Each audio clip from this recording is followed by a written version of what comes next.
낮고 천천히 돈이 이동합니다. 지금 이 순간에도요. 그런데 이 변화를 아는 사람은 이미 움직이고 있고 모르는 사람은 여전히 같은 자리에 서 있습니다. 지금 한국에서 조용히 그리고 아주 빠르게 일어나고 있는 일이 있습니다. 수십 년 동안 부동산에 묶여있던 한국 가계 자산이 방향을 바꾸기 시작했습니다. 증거가 있습니다. 주식 예탁금이 사상 처음으로 100조를 넘었습니다. 속도 조금 올리며 코스피는 2월 25일 사상 처음으로 6,000선을 돌파했습니다. 물론 그 이후 중동 긴장과 유가 상승 영향으로 시장이 흔들리며 지금은 5,000대 중반에서 조정을 받고 있습니다. 그런데 여기서 중요한 질문이 하나 있습니다. 시장이 흔들릴 때 돈은 어디로 갑니까? 사라질까요? 아닙니다. 돈은 항상 이동합니다. 오늘은 그 이동 방향을 이야기하려고 합니다. 오늘 알려드릴 내용입니다. 첫째, 한국 자산 배분의 구조적 문제. 둘째, 돈이 이동하고 있다는 실제 데이터. 셋째, 다음 갈 자산은 어디인지. 넷째, 지금 어떻게 준비해야 하는지입니다. 끝까지 보시면 지금 이 흐름에서 어디에 서 있어야 하는지 보이실 겁니다.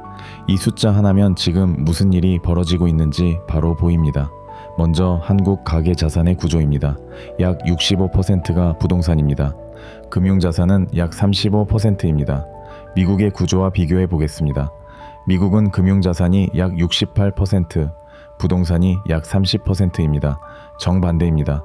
이 차이가 어떤 결과를 만들었을까요? 지난 30년 동안 미국 주식시장은 수십 배 상승했습니다. 반면 한국 가계는 그 수익을 충분히 누리지 못했습니다. 자산이 부동산에 묶여 있었기 때문입니다. 물론 부동산도 올랐습니다. 맞습니다. 그런데 부동산에는 한 가지 특징이 있습니다. 팔아야 수익이 실현됩니다. 유동성이 낮고 배당도 없습니다. 무엇보다 지금 한국 부동산 시장이 조금씩 바뀌고 있습니다. 다주택자에 대한 세금과 정책 압력이 반복되고 있고 거래량은 줄고 있으며 일부 고가 아파트에서는 가격 조정이 나타나기 시작했습니다. 강남에서 55억 호가로 나온 아파트가 설 연휴 지나고 49억에 팔렸습니다. 6억이 빠진 겁니다. 물론 집을 당장 팔라는 이야기는 아닙니다. 그건 현실적이지도 않습니다. 이 말은 무엇일까요? 자산 구조가 흔들리기 시작했다는 뜻입니다. 짧게 끊고 잠깐 숫자 하나만 보겠습니다. 주식 예탁금입니다. 투자하려고 증권 계좌에 넣어놓은 돈입니다. 최근 이 금액이 100조 원을 넘어섰고 시장이 흔들리는 와중에도 개인 자금은 계속 유입되고 있습니다. 또 하나 보겠습니다. 일부 지역 고가 아파트 거래입니다. 최근에는 호가 대비 낮은 가격에서 거래되는 사례가 늘고 있습니다. 매물이 나오기 시작했다는 의미입니다. 이 매물이 팔리면 그 돈은 어디로 갈까요? 은행 예금으로 갈 수도 있고 채권으로 갈 수도 있습니다. 그리고 일부는 주식 시장으로 이동합니다. 이 패턴은 한국만의 현상이 아닙니다. 일본과 미국이 먼저 경험했습니다. 선진국 진입 이후 가계 자산이 부동산에서 금융자산으로 이동하는 구조적 변화가 나타났습니다. 정책 방향을 보면 더 분명해집니다. 부동산 규제와 세금 구조는 유지되고 있고 밸류업 정책을 통해 기업의 배당과 자사주 소각이 확대되고 있으며 금융투자에 대한 제도 개선이 진행되고 있고 코스닥과 기술 기업으로 자금을 유도하는 흐름이 강화되고 있습니다. 이 네 가지는 같은 방향을 가리킵니다. 부동산에서 금융자산으로의 이동입니다. 한 박 쉬고 여기서부터가 진짜 중요합니다. 그러면 돈은 어디로 갈까요? 첫 번째는 반도체입니다. AI 서버 수요가 증가하면서 HBM 같은 고대역폭 메모리 수요가 빠르게 늘고 있고 이 핵심 공급망에 한국 기업들이 있습니다. 두 번째는 코스닥입니다. 정책 지원이 집중되는 시장입니다. 다만 개별 종목 리스크가 크기 때문에 지수 ETF 접근이 현실적입니다. 세 번째는 ETF입니다. 개별 종목을 고르는 것이 어렵다면 인덱스 ETF가 출발점이 됩니다. 반도체 ETF 코스닥 150 ETF 글로벌 AI ETF 같은 방식입니다. 그렇다면 지금 무엇을 해야 할까요? 첫 번째, 자신의 자산 구조를 확인해야 합니다. 부동산 비중이 높다면 이미 한쪽에 쏠려 있는 상태일 수 있습니다. 당장 팔라는 의미는 아닙니다. 구조를 이해해야 한다는 의미입니다. 두 번째, 금융자산 비중을 천천히 늘리는 계획을 세우는 것입니다.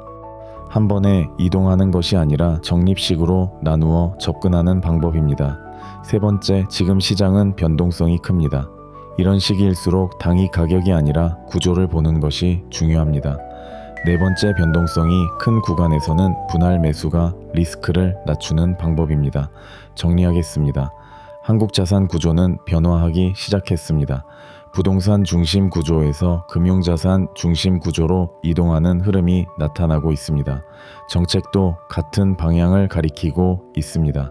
시장이 흔들리는 지금 이 변화는 더 선명하게 보입니다. 한 박 쉬고 낮게 돈은 사라지지 않습니다. 이동할 뿐입니다. 조금 더 또렷하게 부동산은 팔아야 돈입니다. 주식은 들고 있으면 돈이 됩니다. 마지막으로 질문 하나 드리겠습니다. 지금 금융자산 비중이 몇 %입니까? 댓글에 숫자만 적어주세요. 다음 영상에서는 자산 비중을 실제로 어떻게 조정하는지 구체적인 순서를 설명드리겠습니다.